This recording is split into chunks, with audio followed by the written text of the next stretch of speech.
Chava, with your permission, the Gaon Vilna says, this Shabbat we finish the Torah. We like to think, Elenu Sefer Devarim, Chatan Torah, Chatan Bereshit. But the Gaon Vilna says, of course, the words in the Gemara, at the end of this book, Hashem asked Moshe Rabbeinu, would you like to say something? Because if you don't, you're not going to say anything. I'm going to put everything that we did not learn yet in the 4 books. If you choose to say something, then I'll put the rest of the mitzvot in the 5th book, the Devarim. There's going to be now the big difference between the 4 books and the 5th one. The 4 books, actually, Kadosh Baruch Hu said, and Moshe wrote. The 5th book, Sefer Devarim, Hashem spoke from Moshe's throat. So therefore, if we may say such a thing, it's a little bit lower level. So actually, this Shabbat, we finish the Torah. That's actually. So Chatan Torah is really this Shabbat. Just Moshe chose to write Sefer Devarim, but again, it's not the same level. So really, this Shabbat, the Torah is finished. So it's always this Shabbat, you finish the Torah, and the subject that we're going to read this Shabbat is 2 parashiyot, Matot-Massei. Moshe collected the presidents, of the tribe, and he told them something that not always being said by Moshe, but he said, this is what Hashem said. So the Gemara says, the Nevi'im, besides Moshe, as the Rambam explained, the Rabbi Aderet explained, they did not hear exactly what Hashem said. They saw a vision. And then they translated from the vision. And Navi did not make a mistake, because it was at a very high level, so he knew what the explanation, what the interpretation of so-called the vision that he saw. But Moshe Rabbeinu, the Gemara says, he was able to pinpoint exactly, what Hashem told him exactly, no vision. And Hashem said it to Miriam and Aaron, Hashem said to Miriam and Aaron, I speak to him directly, no vision. So here, Hashem wrote in the Torah, it says, Moshe Rashi Matot. Torah starts, Moshe spoke to the head of people and says, this is what Hashem told me to say. So what did Hashem tell you to say? The halachot of Nedarim. Somebody makes a promise, somebody swears, he has to keep his promise. You should never forget what he said. For ladies, before she got married, after she got married, if she said something, how can I undo it? Be careful, be careful, be careful. That's the subject. What happened now? So-called, it's almost the last halacha in the Torah. Almost the last halacha in the Torah. How important the Darim is, we know. Rosh Hashanah, Hatarat Nedarim. Yom Kippur starts with the same subject, Kol Nidre. Very powerful. The Zohar say how powerful Kol Nidre is. What is it all about? I say the same thing like we did at Rosh Hashanah. Everybody say, listen, all in Darim, all the promise says that we did are going to be cancelled. From here to the next year, from the next year to the next year. I said, that's how I start Yom Kippur. What's important about it? Yom Kippur starts with the Darim, to undo the Darim. You see the Torah ends. So-called the last thing, Moshe said, Nedarim. Promise says, be careful, be careful. And Shlomo says, better don't do it. How important it is. The Gemara says, if somebody does not keep the Nedarim, his wife will die, and his children will die. בעוון נדרים, בנים מתים. אשתו של אדם מתה. This is a very strange thing. What is it all about? So the guy says something, he didn't do it. Okay, so he didn't do it. Okay, nothing happened. He keeps Shabbat, he keeps all the mitzvot. You lose your wife because you promised something. That doesn't mean money. Anything you said, I'm going to go over there. I didn't say Benedetta. Chafetz Chaim, he used to go page by page in those days to make sure that when he sold his books, not to cheat the customer. So before he sold it, he used to go and travel and sell his books. Just to make sure the printer did not make a mistake, and the binder, whoever binded the books, has all the pages inside. One day he was very tired, so his daughter told him, go to sleep, I'm going to go page by page. Excuse me. She was very tired, she fell asleep also. Chafetz Chaim went and put all the books next to her bed. He said he can do it. Chas v'shalom. To forget what he said. Chas v'shalom. Forgot. What's wrong? The Gemara says that the Torah tells us. Yaakov Avinu had a fight with the angel of Esav, the Satan. What was the subject? Satan told him, listen, you've made the neder, you didn't fulfill the neder. You promised 20 years ago you can give a Kadosh Baruch Hu 10%, you never gave it to him. And he almost killed Yaakov Avinu, he wouldn't be here. Because nedarim. What nedarim? What is it? You said you're going to do something. Nothing to do with money, nothing. Just said, tomorrow I'm going to shul in the morning. I'm going to pray next tomorrow. You didn't go to next? Major problem. Major problem. What's the problem? Keep Shabbat, keep all the mitzvot. So he didn't do it. Okay, he didn't do it. So he forgot to say B'nai Neder. Okay, so you see how powerful it is. The second subject, not the second and third subject. The Torah tells the story. The tribe of God and tribe of Reuben had a lot of sheep and cattle. So we are just about to cross the Jordan to go to Israel. And Moshe is going to give us a speech now. They came to Moshe, and Aaron, and the heads of Israel said, we're not moving, we're not going to Israel. I said, Moshe asked, why are you not going? I said, look, we have a lot of sheep and cattle, and here we have a lot of grass. So we're not moving. Okay, so Moshe should have said, excuse me, do you know why he came out of Egypt? He came to go to Israel. What do you mean not moving? What does it mean? Besides, who told you there's no grass in Eretz Israel? But you saw on the internet. You know what internet means? Yeah. So on the internet. What do you mean? Google? Grass? What? What do you mean? You go to Israel, you see, there's a grass of that. Already made up, you're not going to Israel because of grass? Anyway, who said that you have to be a shepherd in Israel? You be in high tech. You be in diamond, in real estate. Who said take the sheep? Leave the sheep over there. Mashiach will come, and somebody says, listen, I'm not going to Israel. He says, why? He says, no, I have over here a lot of business in America. And I have a lot of this. You're not moving to Israel because Mashiach is coming? Moshe is not. You're crossing the Jordan River. In 2 months, you're going to cross the Jordan River. I said, you're not crossing? No. I have sheep. Leave the sheep over here. Who gave you the sheep? Hashem. Hashem will give you parnasah over there. But because of that, you're not moving to Israel? Can you imagine Mashiach will come?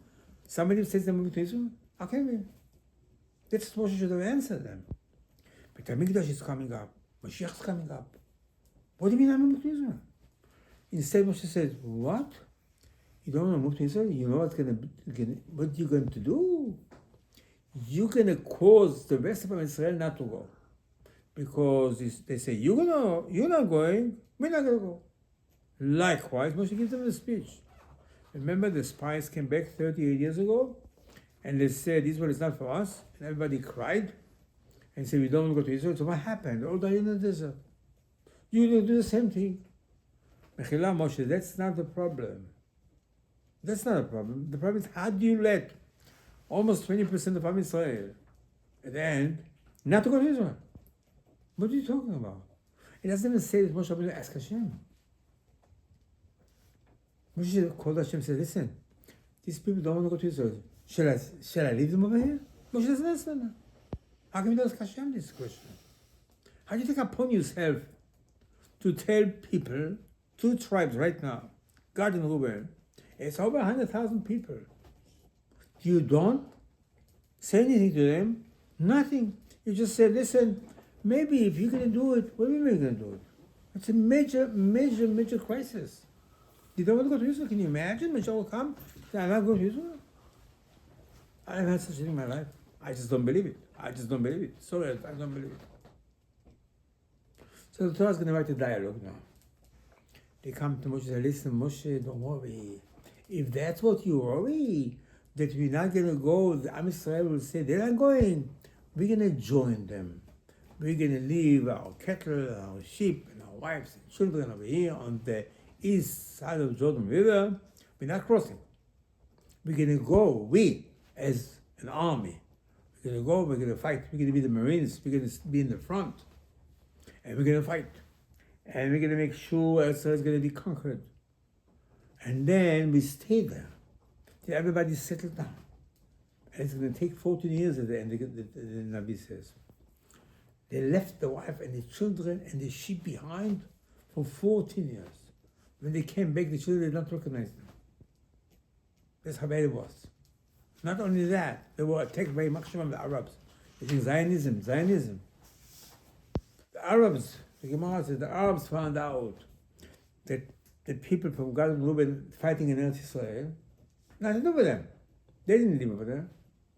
They came and they attacked the so-called the wives and the children. And they came back from Eretz Israel after 14 years. They saw they're taking the wives and the children. Before Zionism. But all these excuses of the Arabs. And back and forth in the Torah you read that Moshe said this. If you're going to go and you come and then you're going to get this place over here on the east side. But if you're not, you're not. Kind of condition being said back and forth. And the Gemara learns from it, but you should know. When you make a condition, you have to know how to make a condition. There are rules of condition. What rules? What do you mean? Well, you have to make like this. The condition comes before what you want. You don't say like this, I'm going to Israel if I go. No. You say, if I go to Israel. And also you have to say first the positive and then the negative. Since the whole dialogue in this week's Parsha is to teach us, when you do something with a condition, the condition has to be said in a certain way. And what does it make? I say this first, I say second. No. What is it all about? But at the end of the day, Moshe said to the rest of the tribes, yes, these people, they're going to stay over here, and they got it already, they're going to go to Israel to fight, and they come back. What's the story? As the Zohar says, the story in the Torah is not a story, it's a message. What's the message? So the Gemara tells us that when a person asks Hashem something, Hashem sometimes answers him. But Hashem has to stamp it. The stamp of Hashem is like a check. Like somebody gets a check in the mail, the guy forgot to sign. You go to the bank, they won't catch it. You say, I have a check from the guy. It's his handwriting. Maybe it's true. And everything is true. But the signature is missing. When Hashem gives a person something, whatever it is, what you ask for Hashem, but Hashem is to sign it. The stamp of Hashem, it says on his stamp, Emet. That's his stamp. Chotamo shel HaKadosh Baruch Hu Emet. It means like this. If somebody is saying truth all the time, and he is with the truth, then he connects himself to the stamp of Hashem. Then Hashem stamps whatever he wants with the stamp of Emet because he is Emet. Otherwise, if the person is not Emet, he's not connected to the stamp of Hashem. Hashem never signs it. So you ask Hashem for something, he's going to give it to you. But you won't be able to catch it. That's the secret. Rabbi Yonah writes in his book, Sharet Shuvah, you should know that tzaddikim are afraid to say a lie more than to steal. Because you steal, it's not emet. But if you say with your mouth something not accurate, it means you destroy emet. And the world stands on emet. Emet me'eretz yitzmach. And actually, the Gemara says when Hashem created mankind, Hashem asked the angels, should I create a mankind? Some angels said, no. Kulo sheker. A person is a lie. This is Hafetz Chaim. Hafetz Chaim says, most of the people lie. All of us exaggerate. It's also part of lie. Exaggeration. The person said, look, it's 100 degrees. It's only 95. Why is it 100? In Yeshiva, Rabbi Aderet used to tell us, somebody asks you what time it is, he says, don't say exactly. Don't say 8 o'clock. Because maybe it's 7:59 now. Maybe it's 8:01. You say a lie. You say a lie, so-called you stop the good things Hashem wants to give you because you're not connected to Emet. But this is the task of a person to be Emet. She'enema, to get the Emet liYaakov. Yaakov Avinu's face engraved on the chair of Hashem. What do you know about Yaakov Avinu? Emet. That you know about Yaakov Avinu. You say every day in Shacharit. Titan Emet liYaakov. Somebody prays Arisis. Somebody prays to Hashem. It says, Elokei Avraham, Elokei Yitzchak, Elokei Yaakov. I'm a grandson of Yaakov. Hashem said, you know what? Let me tell you something. Elokei Avraham means you do kindness. Elokei Yitzchak means you control yourself. Elokei Yaakov means you emet. If you don't have that, you can't say to Hashem because it's backfire to you. Because it means you say to Hashem, I'm grandson of Avraham and Yaakov, but you don't go on the path of Avraham and Yaakov. And the Zohar says, you know, Yaakov Avinu was built on Avraham and Yitzchak together, but he reached a so-called stage called Emet. That's why his face engraved on the chair of Hashem. Ishtam Yeshev Ohalim, the Torah describes Yaakov Avinu, Ishtam is Emet. Perfect. So Chachamim said, look at the story. The Torah tells us, Yaakov Avinu left his father's house, he has a dream. He sees a ladder, he gets up in the morning, he says, you see, this place I'm here now, this place of Bet HaMikdash, Hashem, whatever you're going to give me, I give 10% to you. Nether. And he goes over there, after 20 years he comes back, and an angel, Satan, is going to come to fight with him to kill him. I said, why? He said, you did not fulfill the promise. You did not give 10%. Not only that, the Gemara says, or Matot-Massei says, you said you're going to give 10%. It's from everything that you have. By the way, you have 11 children right now. And I don't see the 10% of children. What do you mean you don't see? Well, you should have designated some of the children to be servants of Hashem. He didn't do it. So the Gemara says, Yaakov said, okay, let me tell you something. He said, Reuben is my firstborn. The Bechor is the one that's going to work in Bet HaMikdash. Okay. Then I have another Bechor, his name is God. He's the son of Zilpah. Okay, he's also. Then I have another one, Dan. He's the Bechor of Bilhah. Then I have another one, Yosef. I have 4. Arguing back and forth, okay, somebody else, okay, we give Levi also. But at the end of the day, Yaakov survived the angel because he said, my firstborns are going to be the servants of Hashem. Perfect. At the end of the day, of course, we know, we did the golden calf. And Hashem stripped the Kahuna from the firstborns. He's going to transfer it to Levi, to Kohanim. So, we're not the servants. But Yaakov Avinu so-called won the fight. Are we here because we're supposed to be servants? But something's wrong. What's wrong? The Torah tells like this. You know, it's the secret of our life. When Yaakov came to Egypt with the children, and Yosef took 6 of them and said, I'm going to introduce you to Paro. And Paro is going to ask you, what do?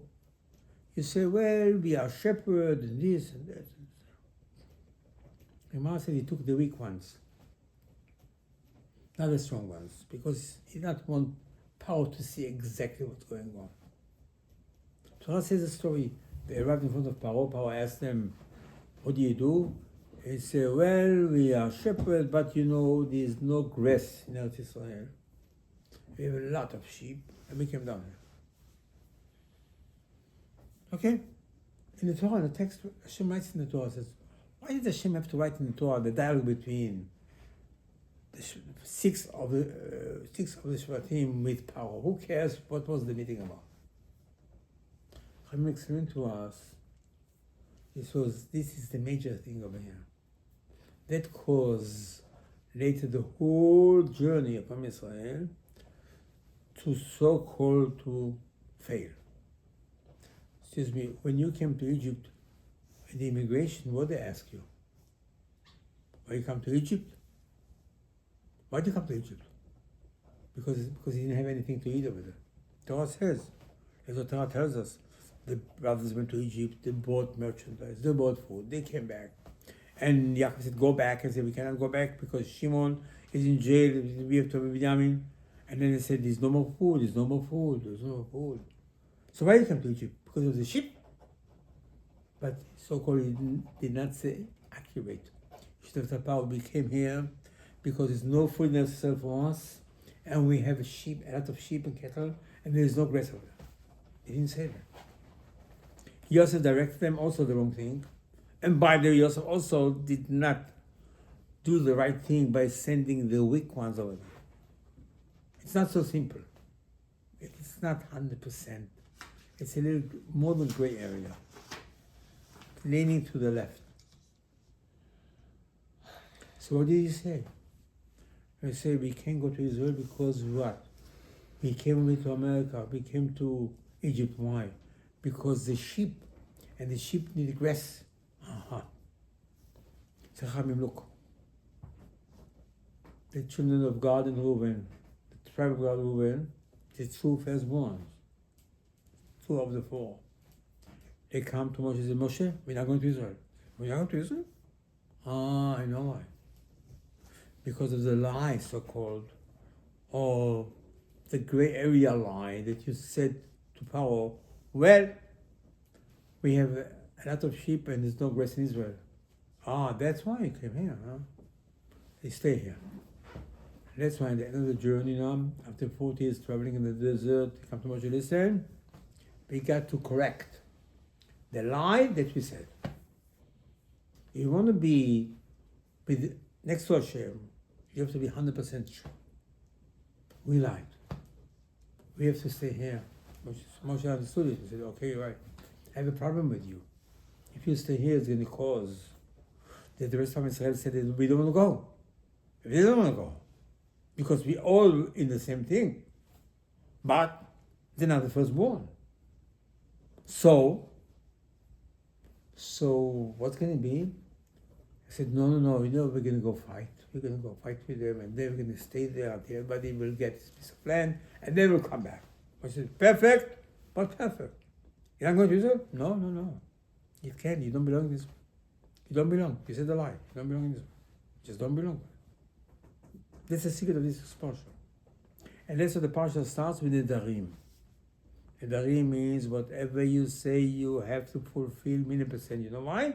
Because otherwise you're not connected to Emet, to the stamp of Hashem. The world stands on Emet. And if you're not 100%, this is how sensitive it is. You know, I said something, I'm not going to do it. I said something, I'm going to do it. I didn't do it, I forgot.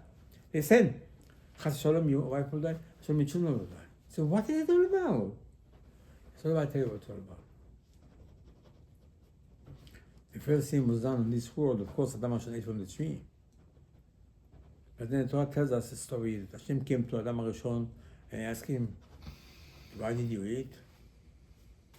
Did you eat? He asked him, did you eat? He said, my wife gave it to me. I didn't ask you this.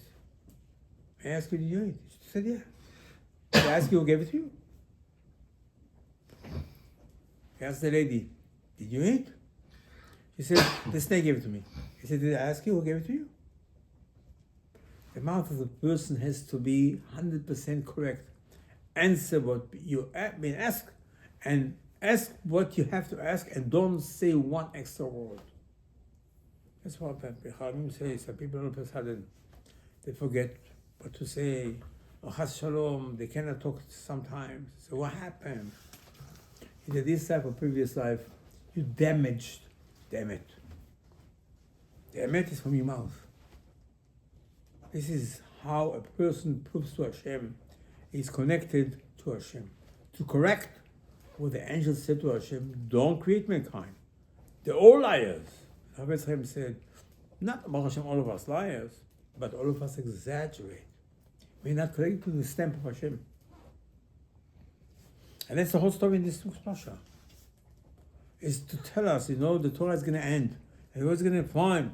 He said, what do you know about the Torah?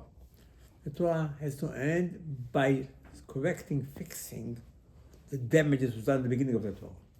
Mankind was created, damaged his mouth. Not only that, the Gemara says, Adam Rishon, would you do teshuvah? Excuse me, do teshuvah? I said, no. He said, would you eat more? He said, I'm going to eat more. He says, the mouth of the person is responsible for his connection with the Kadosh Baruch Hu. It has to be 100% whatever you say. You cannot be in a gray area. I said something. Because the world stand. I said, Yaakov Avinu's picture on the chair of Hashem, because of that, because of Emet, Yaakov was Emet. And that's what the Torah tells us. Listen, there are conditions being said certain times. It's a secret in it. But if you make a condition, you should know the condition should come before what you say you're going to do, not the opposite. And also, you have to know that hen kodem la blah kodem, you have to say first what, not what, yes. It's not, I said something. It's a special laws, the way you talk, the way you obligate yourself, the way you say something, it should be accurate. That's, the Torah says, that's accurate, that's the one. And that's why Hashem wrote the whole dialogue between Moshe and Reuben. Out of nowhere, Moshe said, okay, you're staying here? Moshe called half of the tribe of Menashe. He said, you also stay over here. He says, me stay over here? I didn't ask you to stay over here. You can't go to Israel. I can go to Israel. I can go to Israel. What's my problem? He said, you're in the same boat. He said, why am I in the same boat? Menashe, you the firstborn? Yeah. Your father is the firstborn? Yeah. He said, I tell you what, your father said certain thing was not 100% true. But he didn't say it exactly. So it's a secret about it. Only half of the tribe of Menashe, you firstborn, your father's the firstborn, you cannot go to Israel. He said, I want to go to Israel. I don't have cattle. I don't have a sheep. They said they need grass. I didn't say I need grass. It's just a message for us. How accurate we have to be to fulfill the obligation that we have. That's what Chachamim is saying. Matot-Massei was destroyed. Second Matot-Massei, it says Lashon Hara. Lashon Hara means you're using your mouth for the wrong thing. You damage the Emet. What Mibila writes in his commentary, it's a Gemara. Your job on this world is to close your mouth. Close. Make yourself mute. Nothing else. When we wrote it to his mother, to his wife, he was on the way to Israel. He thought he was going to Israel. He told them, listen, the main thing is not to say anything. Keep your mouth shut. Because mouth is called Malchut. It shows you connect yourself to the mouth of Hashem. And it says, you might say something not accurate. Don't say nothing. Close your mouth. Don't say anything. of course means not Lashon Hara and other things.